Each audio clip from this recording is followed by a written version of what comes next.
բոլոր լրատվամիջոցներին, լրագրողներին այս մեղմ ասած ոչ բարենպաստ եղանակային պայմաններում այս ակցիան լուսաբանելու համար։ Էլի երկու բառով, ամփոփենք ինչի համար են այս մարդիկ այս նորից ցուրտ ձյունառատ օրը հավաքվել։ Շատ խորհրդանշական, շենքի առաջ, եվրոպական արժեքների իրավունքի խորհրդանշական իմաստով Եվրոպական միության ներկայացության առաջ, որովհետև ինչպես գիտենք,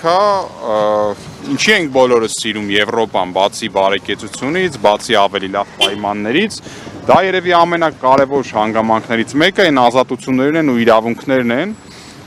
որոնց եւ փիլիսոփայական միտքը եւ մեծ հաշվով օրենսդրության, հիմնական այդ կորիզը ձևավորվել է Եվրոպայում, այնուհետև կիրառվում է նաև, կամ փորձում են կիրառվել նաև ամբողջ աշխարհում, Հայաստանում էլ հայտարարում են, բայց չեն կիրառում։ Հիմա քանի որ Եվրոպական միությունը, եվրոպական երկրները այդ հանձնառությունը ունեցել են միշտ, գոնե մինչև այս պահը, որ իրավունքի գերակայությունը, մարդու իրավունքները, Եվրոպական կոնվենցիայով երաշխավորող իրավունքները պաշտպանում են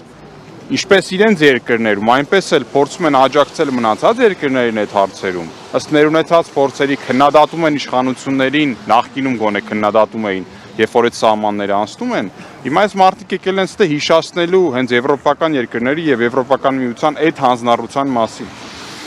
Որևէ այլ պետություն, որը նման հանձնառություն չի վերցրել, մենք նման պահանջով չենք կարող գնալ, նման բարձրաձայնումներ չենք կարող անել։ Բայց այսօր ունենք իրավիճակ, երբ որ երևի թե նորանկախ պատմության ընթացքում ամենաշատ քաղաքական մարդիկ են անազատության մեջ, քաղաքական թեմաներով, անգամ մարդիկ, որոնք քաղաքական չեն, օրինակ մեր սրբազանները, իրանց մեծ մասը եւ հոգեվորականները, բայց քաղաքական հետապնդման են ենթարկվում, այսպիսի աբսուրդի մեջ են ապրում։ Մենք եւ Խաչիկ Գալստյանի, եւ Արամ Քոչարյանի, մնացած տարբեր քաղբանտարկյալների ում նկարները այստեղ կան, ում նկարները գուցե չկան, բայց նույնպես նրանք քաղբանտարկյալ են, իրավունքների պաշտպանության խնդիրն ենք բարձրաձայնում եւ բարձրաձայնելու ենք։ Որևէ պատճառ չկա, որ այդ մարդիկ պետք է լինեն Իհարկե, որևէ մեկը պետությանը չի կարող արգելել իրականացնել քննություն, որը պետք է լինի օբյեկտիվ, եւ դատարաններին հնարավորություն տալ այդ քննության արդյունքում իրականացնել արդարադատություն հետազոտված ապացույցների հիման վրա։ Բայց մարդկանց ազատությունից զրկել նմանատիպ օդից վերցրած որևէ իրական հիմք չունեցող հանգամանքներով, որևէ այլ ձև քաղաքական հետապնդումն է եւ այդ մարդկանց եւ մեր հասարակության ընդհանուր առմամբ վնաս հասցնելն է, որևէ այլ նպատակ չկա։ Նորից, այս իշխանությունը, այո, նպատակ է հետապնդում տարբեր քաղաքական ուժերից, տարբեր մարդկանց վերցնելով, անազատության մեջ պահելով, խափանել ըստ էության ժողովրդավարության ընթացքը, հնարավորություն չտալ այդ քաղաքական ուժերին իրենց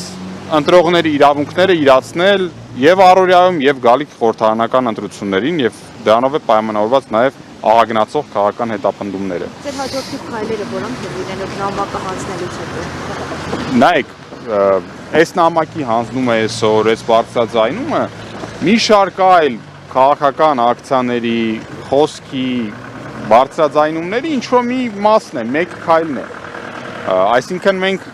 սպասենք իհարկե, կտեսնենք արձագանք կլինի, չի լինի, այդ մասով իհարկե նաև հանրությանը կտեղեկացնենք, բայց անկախ նրանից կլինի այդպիսի արձագանք, կլինի դրական, կլինի բացասական,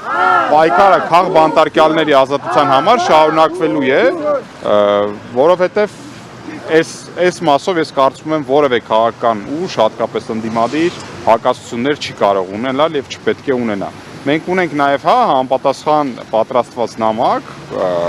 ուղերձներով, որը պետք է հանձնենք ներկայացուցիչներին կառույցի։ Հասկանանք ես, ում մոտ է գտնվում նամակը մեր թիմակիցներից։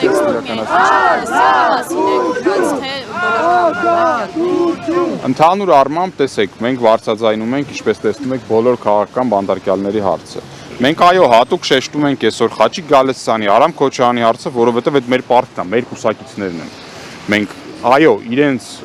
անունը գուցե առաջինը նշելով շարունակում ենք այս բոլոր մարդկանց պատկերներով եւ անուններով եւ միանում ենք բոլոր այն անձանց, որոնք նաեւ իրականացնում են իրավունքի պաշտպանություն, բարձրաձայնում են իրավունքների խախտման մասին, նաեւ այլ անձանց մասով։